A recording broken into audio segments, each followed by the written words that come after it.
السلام عليكم. اليوم راح نطرقوا إلى موضوع التبول اللا إرادي. هذا الموضوع هذايا جانا عبارة عن تفسيرات ولا طلب توضيحات من بعض الأخوات على مستوى الصفحة. لهذا الشيء هذا قلنا نجاوبوا بهذا الفيديو باش نطرقوا إلى عامة الناس اللي راهي تتبع في الصفحة ونفيدوا الناس، نفيدوا بعضنا. مشكل تاع التبول اللا إرادي قبل ما نبداو فيه. واش هو التبول اللا إرادي؟ كاين بزاف الناس اللي ما يعرفوش وقتاش نبداو نهضروا على التبول اللا إرادي عند الطفل، عند الصغير. هو صغير من الزيادة تاعو حتى لاج 3 زون، حتى لاج تاع 3 سنين. تبول في الفراش تاعو في الليل اثناء النوم قادرة تكون حاجة طبيعية، سي نورمال، باسكو عنده عدم نضج لي ميسكل سفنكتيريان دي كونترول. هادشي هذا اللي يخليه يشمخ فراشو في الليل ولا يبول في فراشو في الليل. غالبا ما ابارتير دو 4 في 4 سنين الدراري ولا البنات يحبسوا هذا المشكل هذايا. نهضروا بالتبول اللا ارادي اللي حقيقه اللي يتطلب اون انترفونسيون، يسمى تطلب تدخل تاع طبيب ابتداء من 5 سنين. ابارتير دو 5 ans نجمو نقولو كاين تبول لا إرادي ولا لينوريزي اون فرونسي، سكون ابيل اون فرونسي لينوريزي. هذا من جهة. في الحقيقة هذا المشكل هذايا متوفر نوعا ما بكثرة في لي ستاتيستيك، يقولوا باللي يخص 15% من الأولاد، اللي هي النسبة هامة. الأولاد ça veut dire que les enfants en général. Et ça touche beaucoup plus les garçons que les filles.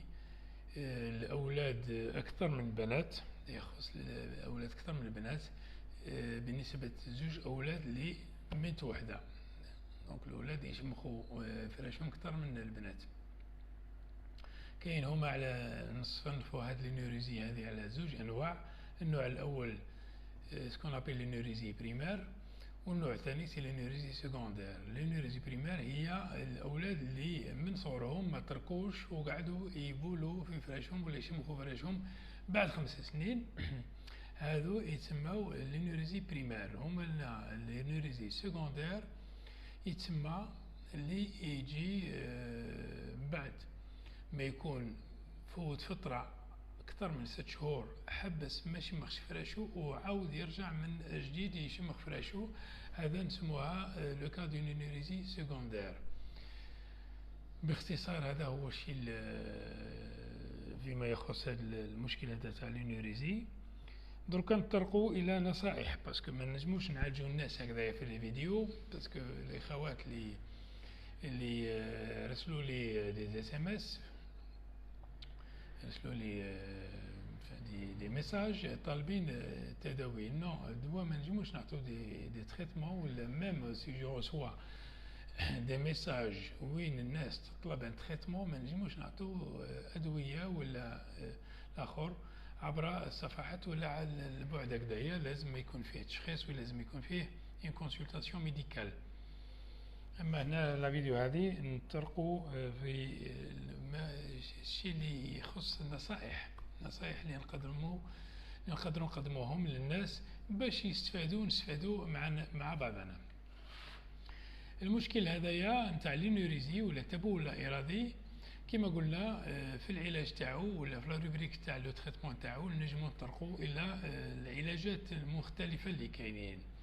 العلاج الاول والاساسي هو الجانب البسيكولوجي، لان الجانب البسيكولوجي بارمي لي كوز من جانب الاسباب. الجانب البسيكولوجي عنده يلعب دور كبير. لاحظوا بان غالبا ما طفل اللي يكون عنده ان بروبليم دو كومونيكاسيون، مشكل تواصل مع والديه ولا في المدرسه، ولا عنده ضغط ولا خوف، خاصه الحالات تاع الخوف قادرين يسببوا هذه المشاكل هذايا تاع لينوريزي. ولا المشكل تاع الغيره، الطفل اللي يكون صغير ومن بعد يجي مزيوج جديد في الدار، صافي يجي له خوه ولا اختو صغير عليه بعدو، ويحس باللي دات له بلاصتو ولا دالو الحنان تاع الأولياء نتاعو.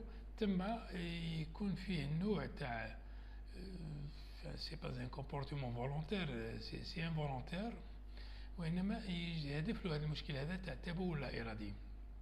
دونك الجانب البسيكولوجي يلعب دور كبير. وكاين كذلك اسباب اخرى اللي ما نطرقش لها، اللي ربما تكون عضويه ولا مشاكل اوسي تاع النوم. الطفل اللي يكون عنده نوم غامق بزاف ما ينجمش يفطن باش يروح يفيدونجي ولا بور فيدي سا فيسي في الليل، قادر يشمخ فراشو، ولا ربما حتى هو يشوف روحه في المنام راه يتبول راح لي تواليت وناض وكل شيء، مي هو راه يديرهم في فراشو، كي ينوض الصباح يسيب روحو مشمخ في فراشو. هذا مشكل تاع الرقاد اللي لازم يتعالج الرقاد تاعو. هنا نطرقوا الى المشكل البسيكولوجي، هذا هو البلوز امبورطون في بداية لاكومبانيومون تاع العلاج. المرافقة العلاجية لازم تكون فيه قسط كبير ولا لابار دو ليون ترجع للجانب البسيكولوجي، وقادر يكون فيه استشارة تاع البسيكولوج تاني مليحة في الجانب هذايا.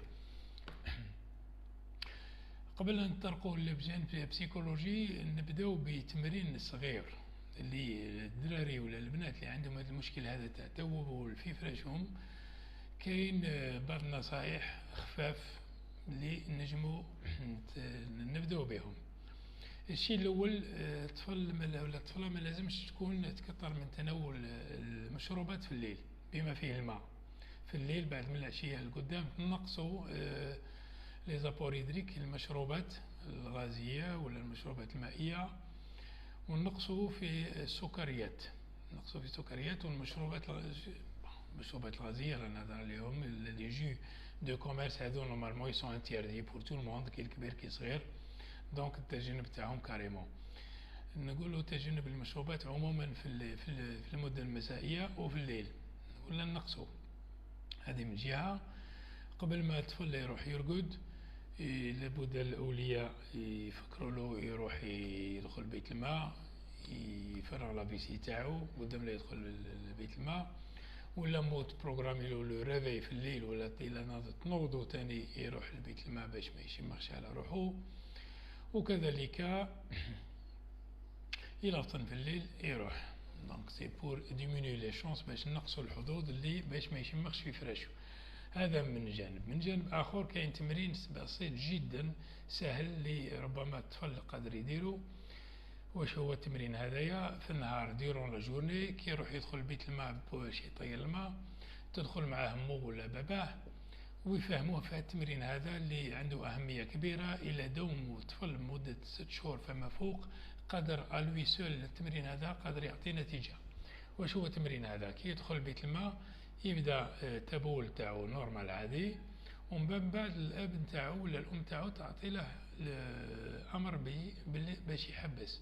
دونك يكوب يحبس التبول هذاك ثواني، 2-3 ثواني، ومن بعد يعاود يطلق، ومن بعد يعاود يكوبي مرة أخرى التبول هذاك مرة أخرى لبعض ثواني، 2-3-4 ثواني على أقصى حد، ومن بعد يعاود يطلق إلى الأخير. هذا التمرين هذا المعنى تاعه يولف للطفل التحكم في السفنكتير، باسكو عندنا الطفل عنده سفنكتير. السفنكتير هي عضلة اللي لازم تكون فيه التحكم الإرادي، وكي يكون قادر يتحكم بصفة إرادية في الآخر هذايا، ميم كي يكون راقد لو موسكل هذايا ولا العضلة هذه لو سفنكتير كي يجي يرولاشي الطفل قادر يفطن معاه. دونك يعود فيه une liaison avec الإرادة ولا لا كونسيونس ولا لو كونسيون تاع الولد. هذه من جهة. من جهة البسيكولوجية، المرافقة البسيكولوجية، لازم نعرفوا باللي الأولاد هذو اللي عندهم هذا المشكل هذا غالبا ما يكونوا الأولاد اللي عندهم الخوف ولا دي بروبليم بسيكولوجيك، لازم لهم مرافقة بسيكولوجية اللي تكون مليحة. الشيء اللي لازم نعرفوه باللي الطفل اللي يعود يشمخ فراشو ماشي حاجة بغرضو ولا حاجة اللي يقتصد بها ولا حاجة عمدية. دونك سي ان بروبليم انكونسيون، مشكل لا إرادي. كما رانا نقولوا التبول لا إرادي هو مشكل لا إرادي، ماشي هو اللي يحب.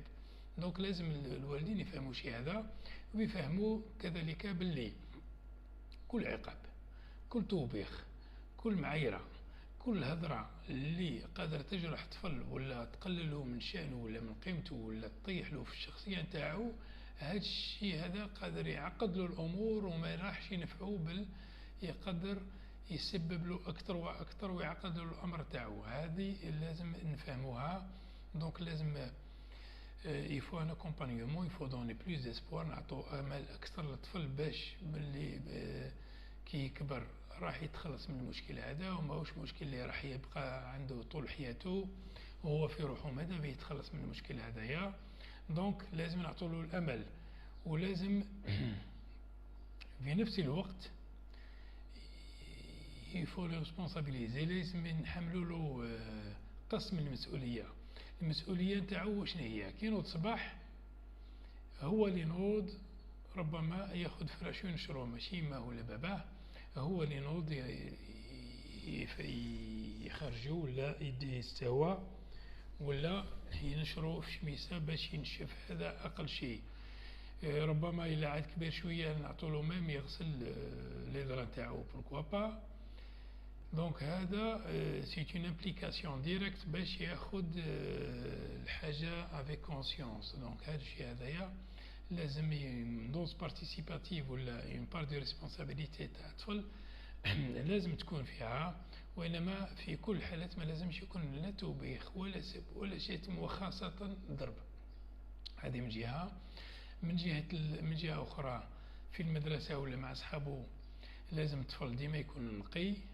دونك يغسل، يدوج، يبدل قشو ويدير روايح ويروح ما يشموش فيه الروايح هذوك تاع البول الكارهه مع اصحابه، باش ما يكونش موضوع سخريه ولا معايره، باش ما يحطمولوش معنويات تاعو والجانب السيكولوجي تاعو. هذه من جهه البسيكولوجيه. من جهه الثالثه هو العلاج الكيميائي. العلاج الكيميائي ما نطرق حتى مادة، لازم كل واحد عنده مشكل هذا يتكلم مع الطبيب تاعو. كاين علاجات كيماوية اللي النجاعة تاعهم تتراوح بمقادير اللي ماهيش حاجة كبيرة، وإنما اللي توجور بون تو تونتي ان تريتمون. احنا على مستوى العيادة تاعنا نعالجوا هذه الأمور هذه بالطب التكميلي اللي يتمثل بالإبر الصينية ولا الإبر الأذنية. الإبر الصينية ملاح للأولاد اللي يكونوا عندهم عمر جايبين روحهم شوية في العمر 10 ما فوق، 10 سنين ما فوق، باسكو ça consiste en des piqûres par des aiguilles sur le corps. هذا الشيء هذا لازم الطفل يتقبلوا ويقعد بليزيغوي هذيك مدة زمنية شوية طويلة، دونك 4 ساعة حتى نص ساعة. هذا نوعا ما يتقبلوا الدراري الكبار، وما صغار 5 سنين 6 سنين 7 سنين ربما ما يتقبلوناش هذا الشيء هذايا. عندنا البديل، كاين بديل اليوم هو التداوي بالإبر الأذنية، وما همش وخز بالإبر الأذنية كما نخدموهم الكبار، mais on utilise ce qu'on appelle la cryothérapie, هو تداوي بالبرد. C'est de l'azote liquide qu'on applique sur l'oreille avec un instrument spécial يسمى un appareil spécial. هي تقنية حديثة اللي ربما تعطي نتيجة مليحة، نفس النجاعة بالليزيغوي، وإنما il a un confort، il procure un confort pour le malade. ما يحسش المريض، ما يحسش الطفل، ما يحسش لي باري، وما عنده حتى حاجه في ودنو تبقى له يا با ديغوي كي غاس لوري، اللي عندهم نتيجه مليحه كذلك. لهذا نشجعوا الاولياء اللي ياخذوا استشارات طبيه، كل واحد عن الطبيب تاعو، وربما نتخلصوا من هذا المشكل هذايا اللي قادر يكون سبب عائق اللي ربما تكون حتى في الشخصية الولد، الشخصية تاعو كي يكون كبير. لهذا نتفاداو هذه المشاكل هذو اللي ربما تبان لا صغيرة، وإنما قادر تكون عندها ريبركسيون كبار في الكبر تاع الطفل. لهذا ما تهزوش في الأمور هذه. في الأخير إن شاء الله نكونوا قد جاوبنا للتساؤلات اللي جاولنا من بعض الأخوات، والسلام عليكم، اللي نتلقاو في موضوع آخر إن شاء الله، ونبقاو نلبيو الرغبات تاع المستمعين والمتتبعين الصفحة. والسلام عليكم وسعفت لكم.